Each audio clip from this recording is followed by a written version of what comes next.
Lucky's drinking? He poured a shot in front of me and knocked it back. Did he say why? He didn't have to. That doesn't make any sense. I mean, he convinced me to stay. He said he wanted to keep the family together. Why would he start drinking now? What matters is Lucky's in trouble, and we need to decide how to help him. So you're just like me, are you? It's a compliment, Dad. Yeah, you were amazing at Christmas.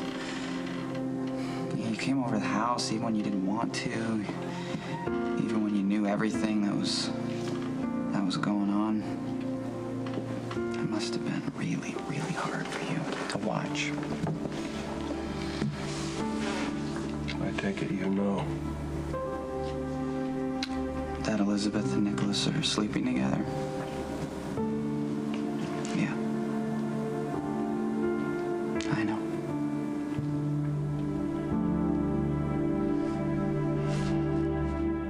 To call Lucky's sponsor, but he's not interested. Well, maybe we should just all go and confront him right now. Well, he's still pretty mad at you. He might listen to Elizabeth. And stage an informal intervention? See, I should have just went to Paris like I said. He asked you to stay. Well, what are we going to do now, then? I don't know, something. Okay, look.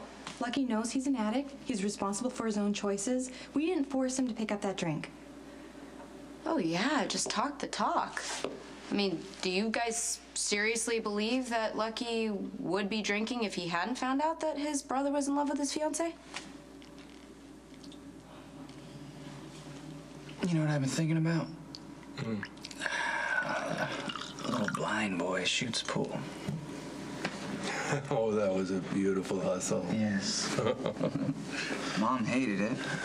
Yeah, no, that was my fault. I shouldn't have told her how good you were at it. We were good. As a team. You know, I've been thinking about that moment when the truth hits the mark. You know, that look in his eye when we grab the money and he realizes he's been had. It's everything he thought was true isn't. You're feeling a little bit like the mark yourself right now, aren't you? I should have seen it, Dad. I should have seen it. You raised me better than that. Cowboy love is blind. Blind as a bat. Maybe I should have just told you. You tried lots of times. I was too stubborn, self-righteous to listen. Anyway, you never signed up for a rescue, right? And now I am officially out of the rescue business. To no more rescues. Congratulations. I think. How long have you known?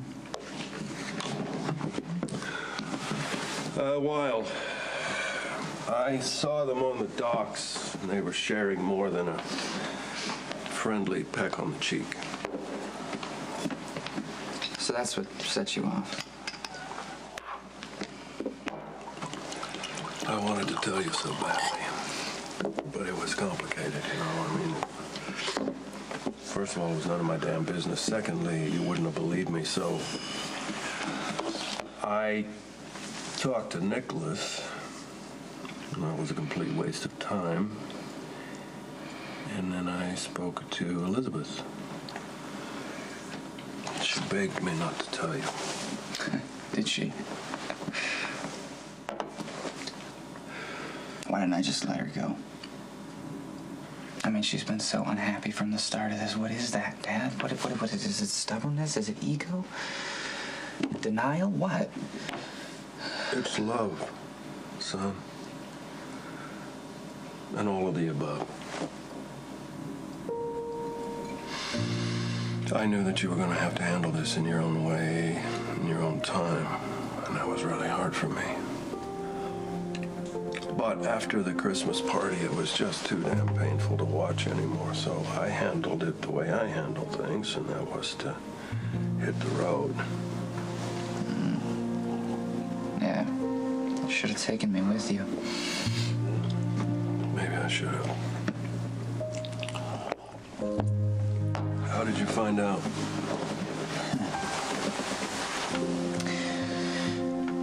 only person I've told.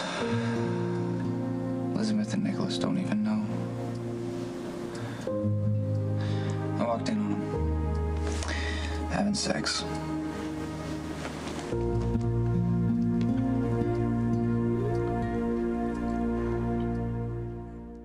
Maybe Nicholas's feelings for me did push Lucky over the edge, but we did not put that drink in his hand. Which lets you both totally off that. No, that is not what I'm saying. When Lucky was taking pills, I turned my life upside down to keep him clean and sober. I moved Cameron out of my apartment. I devoted myself to Lucky 24/7, and you know what? He got sicker. Every time I tried to protect him, I got in the way of his recovery. I've learned my lesson. Okay, well, we need a plan. And I tried talking to him, and I got nowhere. Okay, maybe you and I should just go to the Haunted Star and tell him how much we love him. I'll tell him if he wants me to leave after all, then that's what I'll do. Maybe we just need to remind him how much he has to lose. How much we will all lose if he doesn't get into recovery. Because you need your big brother. You need your brother who also happens to be your best friend. The kids and I need Lucky. We're family. He needs to know that we're going to support him every step of the way, but that's all we can do. I hope that's enough.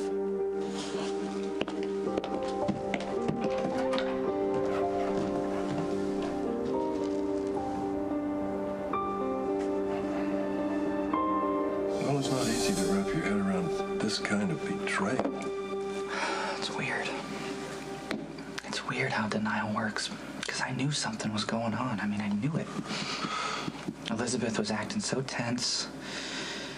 She's hot and cold and numb, just going through the motions. She wasn't happy about anything when we got back together, and I was just so sure that we loved each other enough. There was really no reason to believe otherwise, was there? You know, I went over there to see Nicholas, because he was supposed to go to Paris. And I heard Elizabeth's voice. But she was saying, "I love you," over and over, which didn't make any sense. So I looked in the room. Yeah. I just turned around and left. They didn't even know I was there. What are you gonna do now?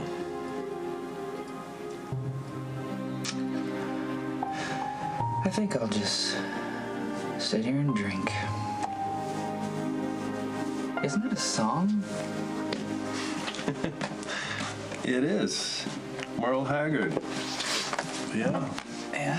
I used to love that song. I played it a lot when we were in Texas. How do you remember that? You were just a baby. I don't know. Listen, Dad, I'm sorry for shutting you out. For throwing your concern for me right back in your face. For treating you like the enemy when the enemies were right beside me all along.